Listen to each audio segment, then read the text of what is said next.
Welcome to the SchiffGold Friday Gold Wrap, your overview of news impacting the precious metals markets. It's Friday, December 22nd. I'm your host, Mike Maharrey. Thanks for tuning in. Easy money is one heck of a drug. Imagine for a moment you have a money printing press.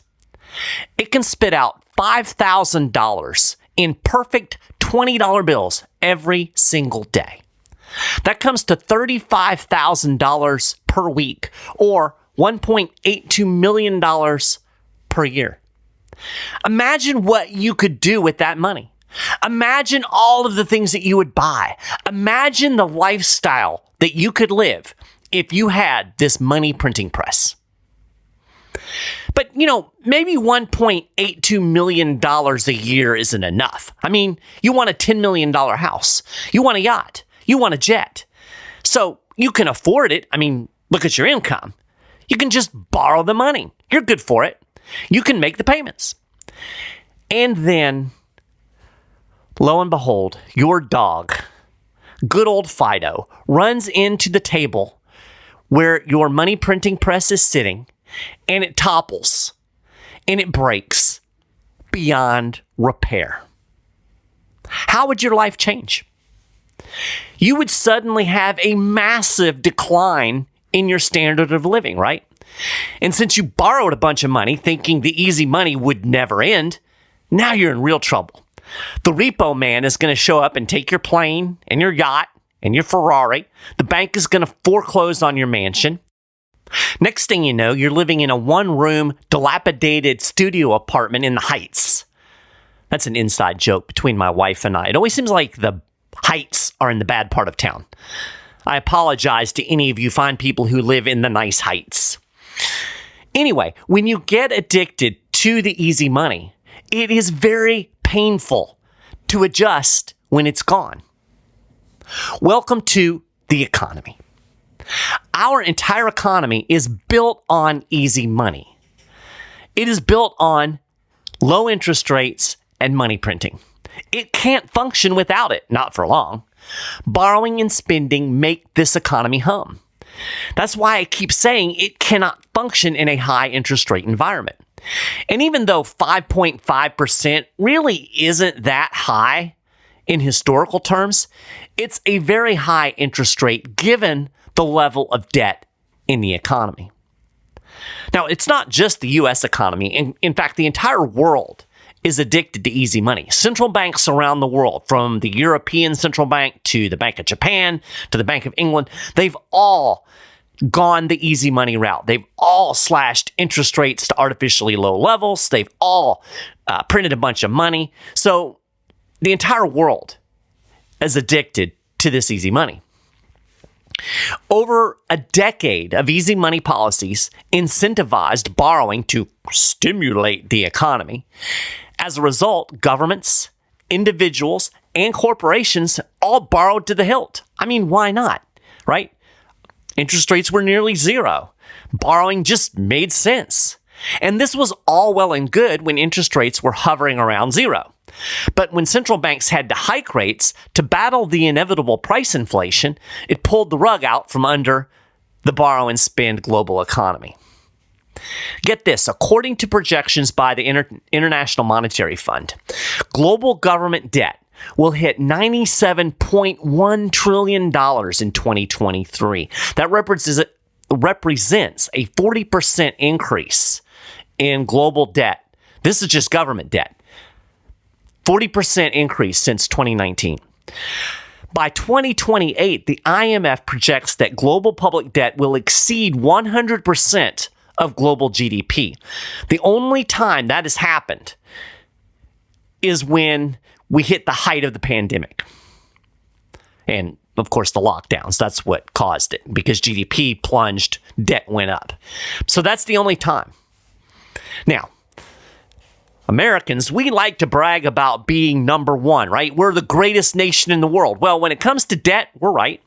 The U.S. national debt makes up 32.4% of the total global government debt. According to the IMF, America's debt to GDP ratio right now stands at 123.3%. That's a lot. So, unless governments around the world, particularly here in the United States, dramatically cut spending and or significantly raise taxes, this debt spiral is only going to get worse, especially if interest rates remain elevated. And honestly, I think I talked about this last week.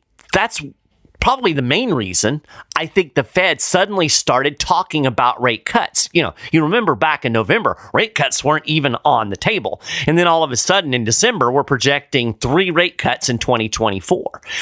I really think that the Fed officials, the central bankers, they recognize this interest rate problem coupled with the debt problem, right? They have to know, don't they? So here's the extent of the problem. Here's why it's a problem. Let me give you some numbers here. The federal government's interest expense rose by 23% to $879 billion in fiscal 2023. The fiscal year ended in September. So we're now a couple of months into fiscal 2024. Net interest in fiscal 2023, and this excludes intergovernmental transfers to trust funds, that rose by 39% to $659 billion. Both of those numbers broke records. So we have interest expense already at record levels. Rising interest rates drove interest payments to over 35% as a percentage of total tax receipts in fiscal 2023. In other words, the government is already paying more than a third of all the taxes it collects just on interest expense. Now, I think I mentioned this last week. The federal government spent $79.92 billion in interest expense to finance the national debt. That was just in November alone. That was more than national defense, which was $70 billion, more than Medicare, which was $79 billion. The only higher spending category in the month of November was Social Security. So interest expense is already a significant problem, and it's just going to get worse.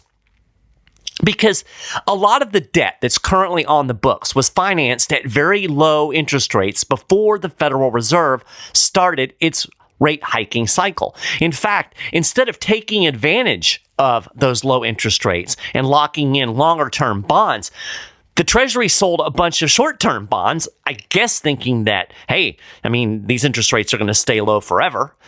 Well, now interest rates are rising. So every single month, some of that super low-yielding paper matures and has to be replaced by bonds yielding a much higher rate. Because, of course, when bonds mature, when the debt comes due, the federal government doesn't have any money to pay it. So they have to borrow more money to pay off the people that lent the money, 6 months ago or a year ago or 2 years ago. They have to borrow more money. So this is a giant Ponzi scheme to begin with. And every single month, the average interest rate on all of this debt is going up and up and up.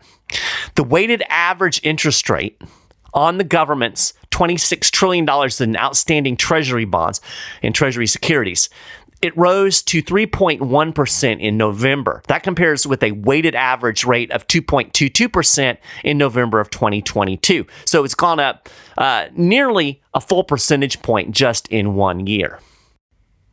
So you can see the trajectory here, right? This problem is just getting worse and worse and worse. So if we don't see big tax increases or a sudden drop in interest rates, this is only going to get worse.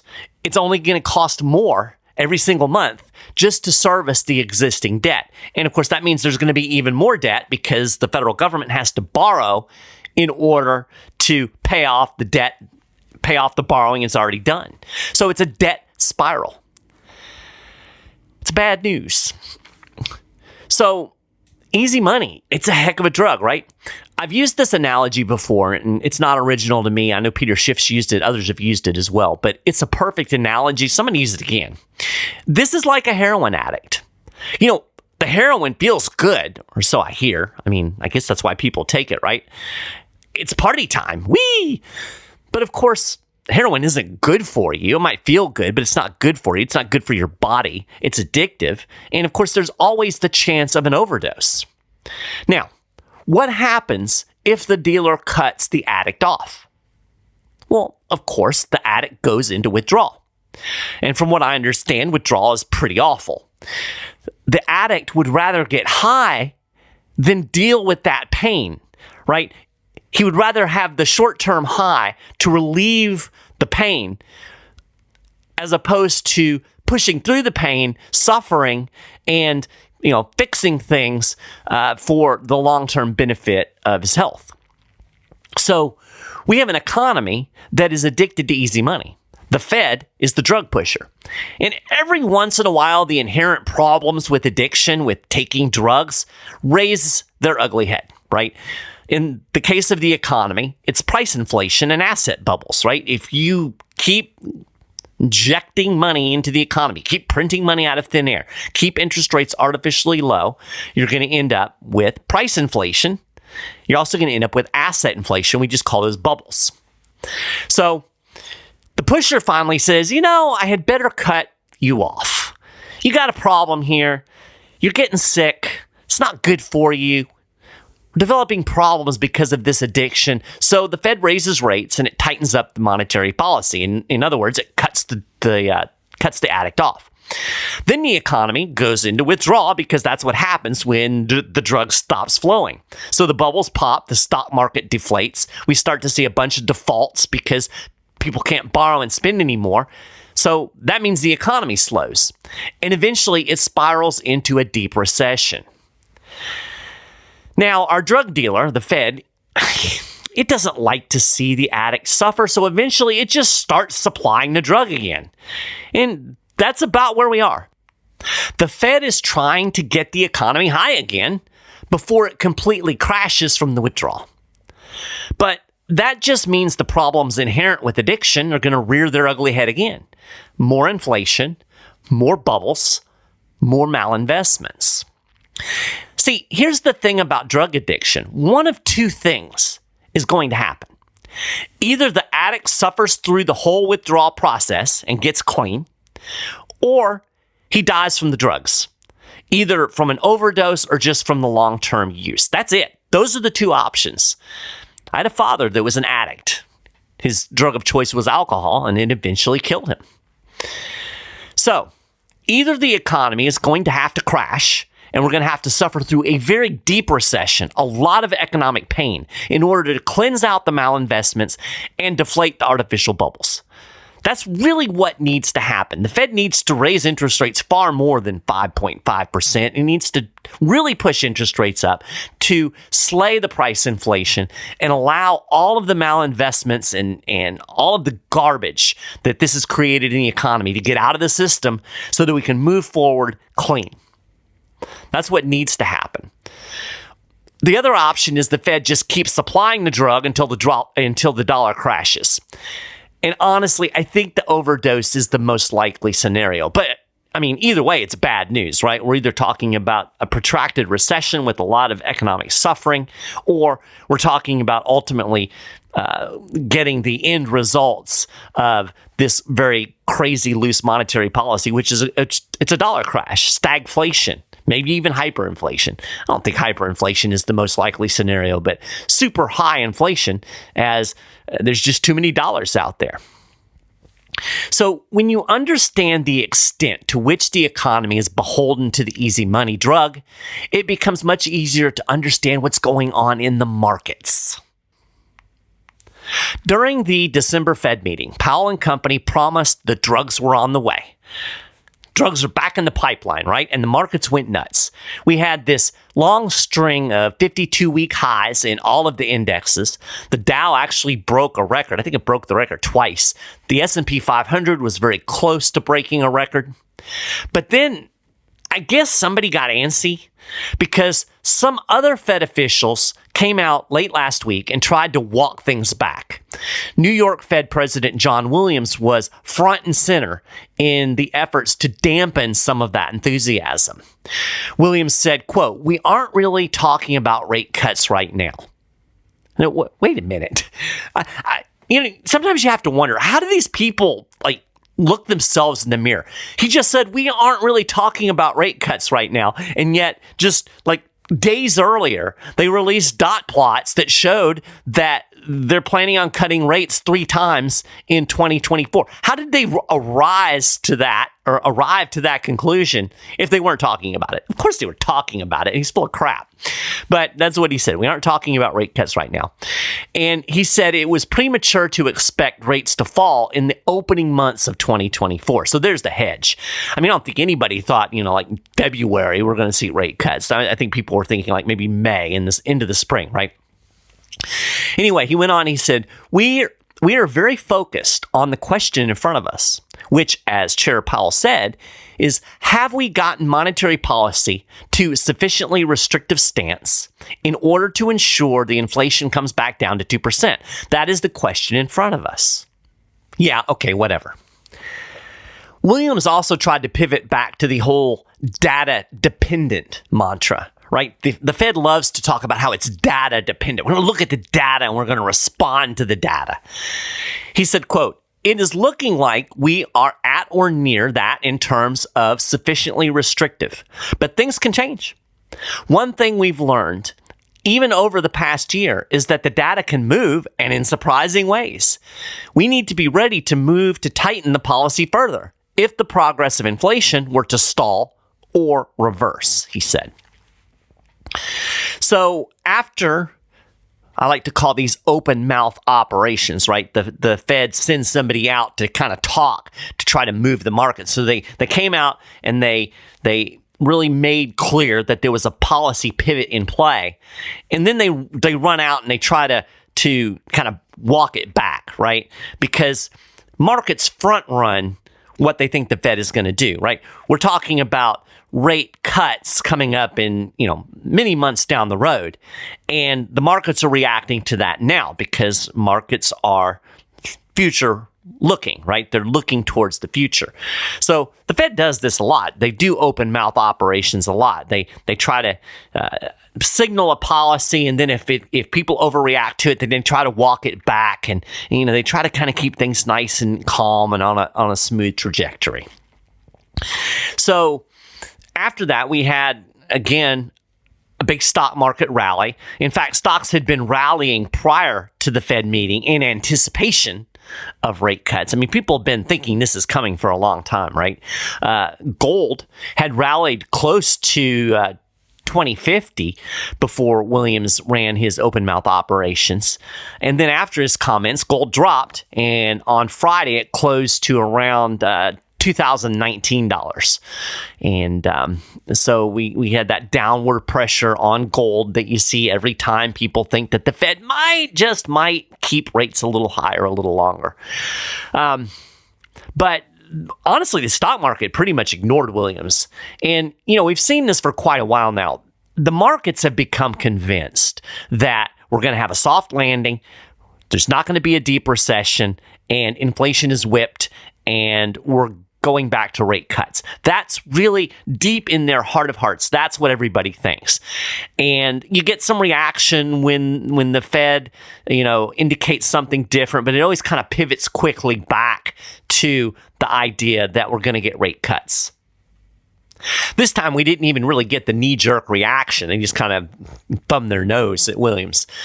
But after some other Fed officials chimed in and people kind of started to process it, the markets finally took the rhetoric to heart. And let's be honest, with the rapid rise we'd seen in stock prices, we were due for a correction. So Wednesday actually started with another in a string of 52-week highs for all of the major stock indices. In fact, the Dow set another record.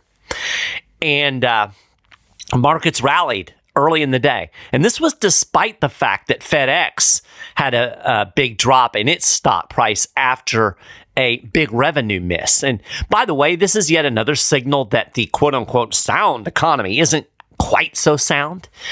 As I said earlier, this economy depends on people borrowing money and then spending it. It depends on consumption. So if shipping is slowing, well, that would seem to indicate that consumption is slowing, right? There's less people are buying less stuff. That's less packages. That's bad for companies like FedEx.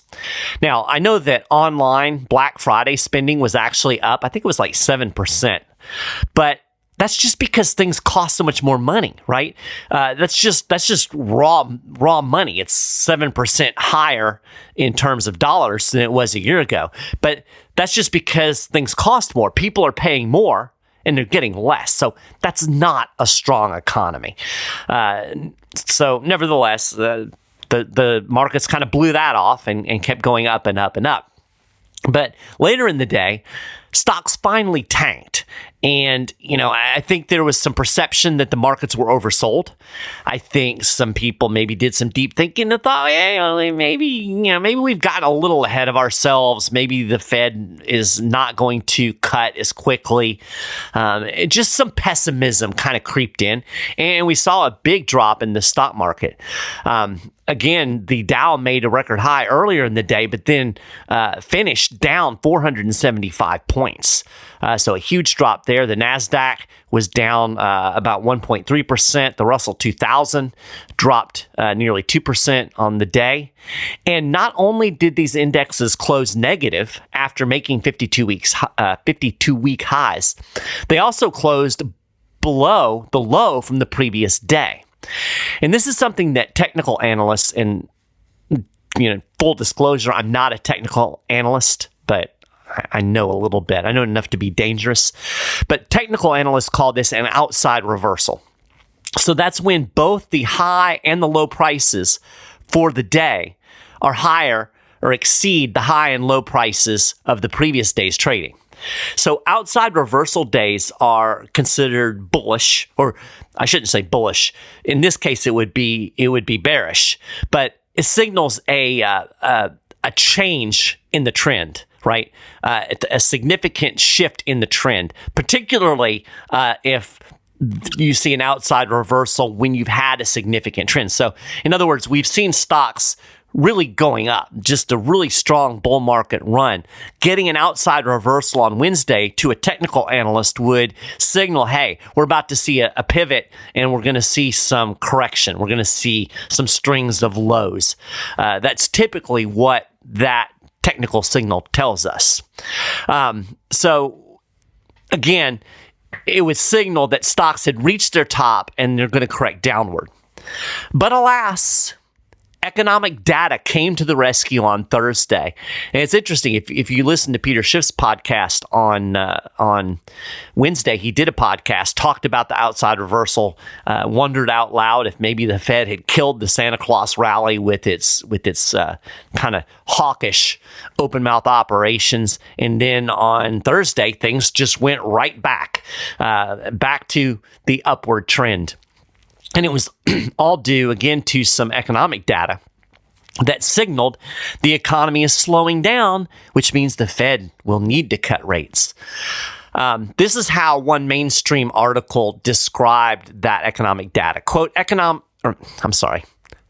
equities were buoyed by two economic reports that pointed to a cooling, but far from crashing, U.S. economy. The number of initial jobless claims in the week ending December 16th rose modestly to 205,000 from a prior week's revised level of 202,000, according to the Bureau of Labor Statistics. And U.S. GDP grew at an annualized rate of 4.9% in the third quarter. That was a little bit lower than the first estimate, which was 5.2%. So economy not quite as hot in Q3 as the first projection seemed to indicate. So what happened? Stocks rallied. The Dow was up 322 points on Thursday. So, it recovered nearly everything that it lost on Wednesday. All the other indexes were also up. Why?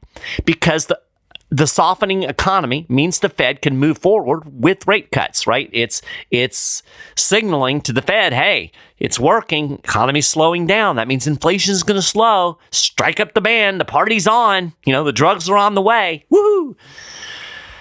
So, these big stock market swings, the outside reversal, and then that outside reversal basically just being erased and negated the next day. This reveals an ugly reality. Easy money is the only thing the markets and the economy have going for them. As long as people think the heroin is going to be delivered as promised, the party's going to go on. And the moment people think maybe it might not be forthcoming, that maybe, the police are going to come and shut the party down, well, we get the panic. Because easy money, again, is one heck of a drug. Nobody is paying, well, I shouldn't say nobody, but most people in the mainstream aren't paying any attention at all to the fundamentals, right? Nobody's even really paying attention to the signals we're getting from the economic data. I mean, a slowing economy should be bad for stocks, right? It means earnings are going to be squeezed. It means, the demand's going to drop. But nobody cares. The stock market's going to keep going up because of the drug. Now, I've talked extensively about what I think is going to happen. And again, I don't have a crystal ball. I'm basing this on what I see happening in the context of my economic framework. So I'm looking macro, I'm looking bigger picture. I've said it before. I'm going to highlight it again. The economy can't run in a high interest rate environment. At some point, something is going to break because of these high interest rates. The economy is going to crash. I don't think there's going to be a soft landing. I think it's going to be a crash landing. And when that happens, the Fed will do what it does. It will slash interest rates to zero. It'll go back to quantitative easing. In other words, it's going to turn the inflation spigot back on.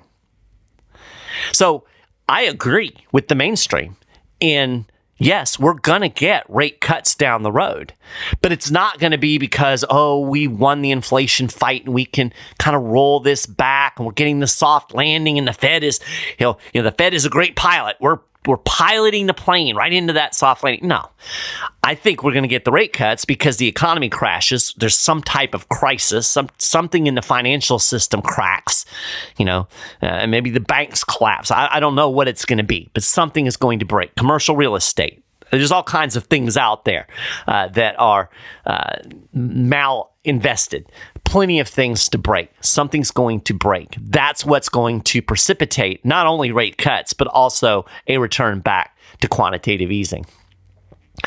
So, yeah, the inflation spigot's going to start running again. But again, as I've said before, I don't think it's going to happen tomorrow. And I've talked about this extensively as well. I've run through the timeline, but it takes time for this stuff to play out. You don't raise interest rates today and get the result or the impact of that tomorrow. It plays out over the long term. And, comparing this to the 2008 financial crisis, I kind of think we're like in mid-2007 right now. So we got a ways to go, in my view. I mean, we could wake up tomorrow with something crashing, right? But I feel like that it's going to take a while for this to play out.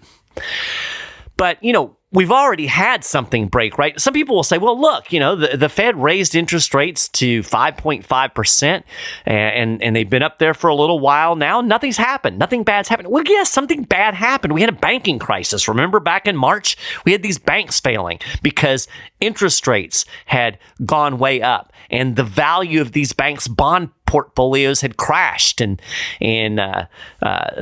Silicon Valley Bank, they tried to get rid of some of these badly depreciated assets, and it ended up crushing the balance sheet, and the whole bank went under, right? We had a banking crisis. Something did break. You can't say, well, they raised interest rates and nothing happened. Yes, something happened, but the Fed was able to paper over that with a bailout. Right? Remember the bailout? We've got the Bank Term Funding Program, the BTFP, that banks can tap into if they need access to cash, so that way they can borrow against these bonds, which have devalued, but they can borrow against them at face value. It's a sweetheart deal, something you and I would never get. But the Fed did that, and they were able to kind of put their finger in this hole in the dam, kind of seal that crack up, at least for the time being. And by the way, in the last month, get this, banks have borrowed nearly $17.5 billion from that bailout program in a month's time. And that was after a $5 billion increase in November. Now, you can go back and look through the articles that I published on SchiffGold.com/news. And if you go back in November, you can see where I reported on what I called at the time a $5 billion surge in borrowing from this bailout program. I called it a surge then, so I don't know what I'm supposed to call this. Maybe it's a tidal wave of borrowing. $17.5 billion, that's a lot, right? As of December 20th, there was $131.3 billion in outstanding loans in that BTFP. That might be a problem. Stop and think about what I'm saying. This is a program for struggling banks set up last March to address a banking crisis. And in just the last 2 months, banks have tapped into that program, a bailout program, to the tune of $22.5 billion. We're now, 9 months from that banking crisis? It's still going on, right? We just don't see it because the banks are getting bailed out. The Fed papered it over. They made it look good, and they can point and say, "Ooh, look, the banking system is sound." It's not sound. There's banks tapping into a bailout program. And it's notable that this sudden spike in bailout borrowing is happening even as the bond market has rallied a bit. Bonds have regained some of their value, and this has ostensibly provided some relief on the bank's balance sheets. So things should be getting better, and yet we're seeing this surge or tidal wave in borrowing from this bailout program. Now, I will concede that $131 billion in outstanding bailout loans is insignificant when you compare it to the $22.8 trillion in commercial bank assets that are held by all of the commercial banks in the United States. There's about 4,100, by the way. So the fact that there are some troubled banks still tapping into that bailout program 9 months after the crisis, it doesn't necessarily mean the banking system is on the verge of collapse, right? But while the bailouts might not be a fire, it's at least smoke, right? There are still problems in the banking system that are bubbling under the surface. That's the point that I'm getting to. Things aren't fixed. You've still got these central planners in there tinkering around, trying to paper over and cover up the problems that they've created. And I've said it once, I'll say it a million times. It's only a matter of time before something else breaks. And as we've seen, it only takes a few banks to really start a massive kind of a domino effect where you have what looks like a small crisis in the beginning turn into a big crisis, right? We had 3 banks collapse back in March, 3 major or mid-sized banks. The Fed had to set up this bailout program. The FDIC had to step in. They had to take very dramatic steps to kind of stick their finger in there to stop the dominoes from boom, boom, boom, boom, boom, going on down the line. So what happens the next time, right? Those dominoes are still sitting there, and at some point, somebody's going to go dink, and it's going to and it's going to be a huge mess. Only a matter of time. The addict needs his drug. If he doesn't get his drug, we know what's going to happen, right? We know what happens when addicts don't get their drug. We know what withdrawal looks like. We know what an overdose looks like. We know what's going on and what's most certainly going to happen. What we don't know is how it's going to play out. And I was talking with a friend of mine today. It's easy to get wrapped up in doomsday scenarios because I think that the macroeconomic environment is screaming doomsday scenario. But we don't know how it's going to play out because there are so many factors in the economy. And so many times the government has been able to kind of, bail things out. I talk a lot about the fact that in 2019, we saw the Fed pivot back to easy money. It was cutting rates. It was running QE because we had a stock market, not a crash, but a pretty significant drop in the stock market in October of 2018. It was clear that the rate hikes that the Fed had done were starting to pop the bubbles and deflate the bubbles. So the Fed stepped in. They started doing a little bit of QE, except they said, oh, this isn't quantitative easing. It was. We saw an increase in the Fed's balance sheet. That meant more money being injected into the economy. And then COVID came. And I really think that COVID kind of saved the Federal Reserve's and the U.S. government's bacon. It allowed them to put the monetary heroin like on steroids, give a huge injection and kind of paper over again the problems. So, things can happen that we don't expect. Expect the unexpected. So, and again, there are so many things in the economy, right? In 2008, it was housing, and we had the whole subprime thing, and there was this kind of a confluence of where we had easy money being pumped into the system, and then we had these government policies that were really incentivizing people to invest in real estate, and that created the real estate bubble, and then we had the whole subprime thing. So it was that perfect storm in that sector. This time around, there's problems in residential real estate now, but not to that extent. It's different. Now we see a big problem in commercial real estate. So maybe that'll be what precipitates the crisis, because a lot of these mid-sized banks and small banks that already have issues with their bond portfolios and are already on shaky ground, they're the ones that are most exposed to these corporate real estate loans. So maybe that will be the thing. But it could be something else. We don't know. And it could be something I haven't thought of yet. But what we know is that the easy money is necessary for this economy. The Fed has taken the easy money away. So there's two choices here. It can either give back the easy money, which means more inflation. The inflation fight is not over. Or it can persist in fighting the inflation and just totally crash the economy. One of those two things is going to happen, or some combination thereof. So I think, the lesson here is that you want to be ready. And I think this is a good time to talk to a SchiffGold precious metals specialist. You can do that by just calling 1-888-GOLD-160, or you can email info@schiffgold.com, or go to schiffgold.com, go to the Getting Started tab, and you can talk to those folks right there online and, let them know. Let them know what your concerns are. Let them know what kind of your goals are and what you have to invest, and they can help you figure out how precious metals might fit into your portfolio and into your investment strategy. They will personalize their advice to what you need. These guys are fantastic, so give them a call today. Don't wait. I say there's time, and I think there is, but you never know. And you can't buy fire insurance when your house is on fire.